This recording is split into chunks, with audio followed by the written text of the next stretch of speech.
De volta com o presidente do Internacional, Alessandro Barcelos, para falar sobre um tema que eu sei que o senhor gosta muito, que é a Liga. E o senhor é um defensor ferrenho da Liga Futebol Forte, que é um modelo. Estavam ali Atlético, Internacional, algumas outras grandes equipes do futebol brasileiro e muitas equipes médias e pequenas. E do outro lado, na Libra, alguns dos gigantes, como o Internacional, que é um gigante do futebol brasileiro, mas escolheu estar em outro processo. Por que essa opção do Inter e por que o Inter defende o modelo defendido pela Liga Futebol Forte? Bom, João, primeiro eu sou um entusiasta de uma liga única. Não abro mão disso e tenho defendido isso em todos os lugares, porque acredito que esse é o caminho para o futebol brasileiro, né? O Brasil é um dos poucos países do mundo que não tem uma liga de futebol organizada. E isso faz com que potencialize o produto, e potencializando o produto, todo mundo vai ganhar. Então, a gente tem defendido muito isso, né? E trabalhado muito para isso. E em algum momento, nas discussões que se teve de formação de uma liga, começou a se ter divisões, principalmente em relação àquilo que não deveria ser a primeira pauta, mas passou a ser, que seriam as divisões das receitas. E hoje, as divisões das receitas do Campeonato Brasileiro, elas passam por uma distorção muito grande.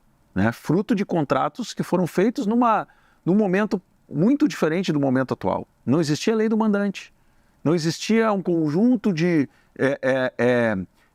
transmissões diferenciadas como streaming, como outras questões. E isso, por óbvio, mudou o mundo da transmissão do futebol. E isso traz uma diferença daquele período para agora que a gente precisa corrigir.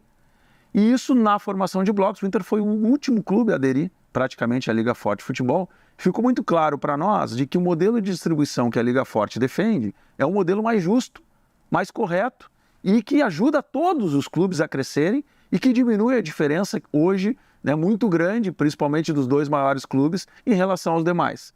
A gente trabalhou muito nisso, vem trabalhando muito nisso, em conjunto com clubes que estão na Libra, estão na Liga Forte.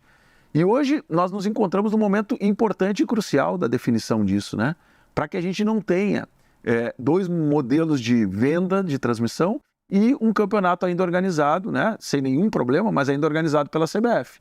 O que é importante nisso? É termos um modelo único de venda e um modelo único de organização do campeonato, para que a gente possa ter o domínio de produtos, inclusive, que hoje não fazem parte das receitas dos clubes.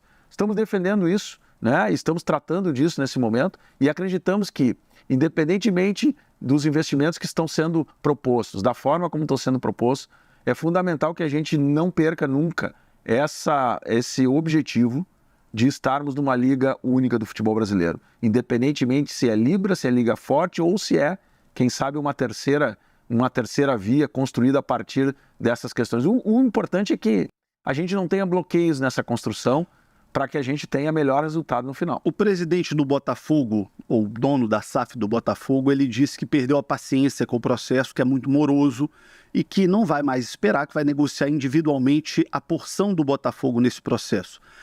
Pode estar perdendo o time a Liga no Brasil? É um risco que se tem, né? E como defensor de um processo que não tenha isso, eu acho que a gente está, por isso eu disse, num momento crucial independentemente de Botafogo, Vasco e Cruzeiro, né, terem tratado de sair de um movimento e se tornarem um grupo independente para negociar isso, não significa dizer que eles vão vender os seus direitos de forma independente, pelo menos é o que a gente entendeu, mas sim negociar de uma forma independente, seja com bloco, seja com outro, ou seja com uma nova formação.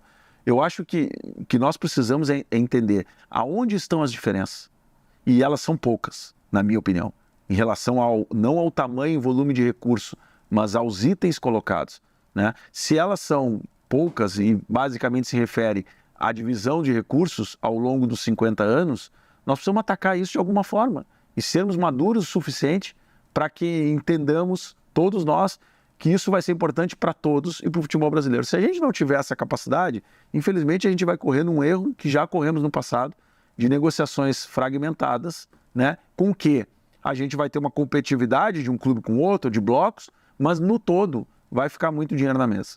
Presidente, já estamos indo aqui para algum acúmulo de programa, né? Já ouvimos aqui alguns dirigentes e todos que passaram aqui, todos disseram a mesma coisa, que uma liga forte no futebol brasileiro, com todos os grandes times unidos, isso vai gerar uma receita muito maior, todo mundo vai ganhar mais dinheiro, vai ser melhor para todo mundo. Se vai ser melhor para todo mundo, se todo mundo tem esse sentimento, o que falta para essa liga sair? Falta um entendimento dos clubes como um todo, os 40 clubes, né? Ou vamos falar Série A e Série B, de uma forma de divisão desses recursos ao longo dos 50 anos. Hoje existe uma tese que concentra recursos e outra tese que desconcentra recursos. Isto está praticamente inviabilizando um acordo, né? E quando você tem esta tese inviabilizando o acordo, você tem que ver o que é pior ou melhor para o futebol brasileiro na sua grande maioria. E há que ter, na minha opinião, flexibilização de ambos os lados para que a gente consiga chegar no meio termo. Essa flexibilização que a gente tem que buscar. Acredito que ela ainda está longe por posturas mais enraizadas e eu não estou aqui dizendo que não são legítimas dentro das suas instituições. Seriam posturas de Corinthians e Flamengo mais especificamente, para traduzir claro? Eu não queria nominar, mas elas traduzem reflexos de contratos anteriores. Nós temos um contrato que está vigente hoje que traz uma distorção gigantesca em relação à distribuição de recursos, que é o contrato do pay-per-view. Eu aqui, presidente, não faço juízo de valor quando cito Corinthians e Flamengo, né? Cada dirigente defende o seu clube, a gente respeita todos os clubes e todos os dirigentes. Eu vou trazer dois dados. Mas historicamente, Flamengo e Corinthians, que têm torcidas maiores, e isso é bom que também fique claro, tem torcidas nacionais e maiores, mas tem um pedaço do bolo muito maior. O problema tá passando por aí. Eu vou trazer dois dados. O primeiro dado, tá? Em 2019, o mínimo garantido, que é uma parte do contrato de pay-per-view, que é garantido somente a 2 clubes, 3 clubes, o terceiro seria o Grêmio, mas 2 que estão trabalhando com esse tema mais fortemente, era de 200 milhões, enquanto que o valor gerado de venda de pay-per-view era 166 milhões. Então, em 2019, nós estamos falando aqui de 34 milhões de mínimo garantido, entre o que vendia e o que ganhava. Isso para 2024, hoje os 2 clubes vendem 98 milhões, eles baixaram de 166 para 98. Só que o que eles estão ganhando fruto dessa distorção é de 200 para 310 milhões. Eles arrecadam menos, mas ganham mais. A diferença que era de 34 milhões, passou a ser 212. E esta diferença está querendo se traduzir para o novo modelo. E nós achamos que isso não é real, porque os contratos vencem em 2024 e muito provavelmente, já dito pelas emissoras e por todos aqueles que fazem negócio com futebol, isso não é mais possível manter. Vou dar um outro número muito importante. Quando nós iniciamos a venda do pay-per-view em 2019, no novo contrato, todos os clubes faturavam 368 milhões de reais. Só Flamengo e Corinthians, como eu falei, faturavam 200. Essa pirâmide se inverteu. Hoje, todos os clubes saíram de 368 para 192 milhões e Flamengo e Corinthians saíram de 200 para 310, numa diferença 60% maior.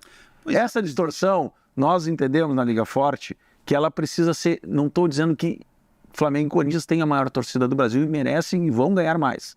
Mas essa distorção foi causada por um modelo de contratação que não vai existir mais. Então, portanto, se a gente puder diminuir esse efeito desse distanciamento para fazer uma liga única que nominalmente, eu tenho absoluta certeza, o valor nominal de Flamengo e Corinthians com uma liga unificada, vai ser maior do que ganham hoje. Eles vão ganhar mais, mas com um percentual talvez menor de diferença. Mas aí vem a principal pergunta. E só para terminar, João, esse é um modelo que já está consagrado nas melhores ligas do mundo. Nós não estamos inventando a roda. A La Liga é assim, a Premier League é assim. O que nós queremos fazer é algo que já vem dando certo. Porque se nós vamos criar um modelo tupiniquim, né? E mais do que isso, um modelo tropicalizado que mantém diferenças e que continua trazendo essas contradições, não vai ter sentido nenhum a gente criar uma liga. Mas aí a grande pergunta, presidente, como é que faz para combinar com os russos? Porque o senhor é presidente do Inter e tenho certeza que defende o coletivo, mas defende também os interesses do Inter. Do outro lado da mesa, tem o presidente do Corinthians que defende o interesse dele, o do Flamengo que defende o interesse dele, que tem lá o seu conselheiro, o seu torcedor, e é preciso chegar num acordo, alguém tem que ceder. Quem vai ceder e como é que vai convencer os russos, presidente? Por isso que eu digo, as decisões dos clubes são legítimas e E o Flamengo e o Corinthians têm legitimidade gigante para manter essa sua posição. O que eu estou dizendo é que esse é um fator que está dificultando, né? E sendo um fator que está dificultando, os demais clubes têm que buscar alguma fórmula de ceder, mas também é importante que esses clubes possam ceder alguma coisa. Esse é o ponto de encontro que a gente tem que chegar. E a gente vinha avançando nisso.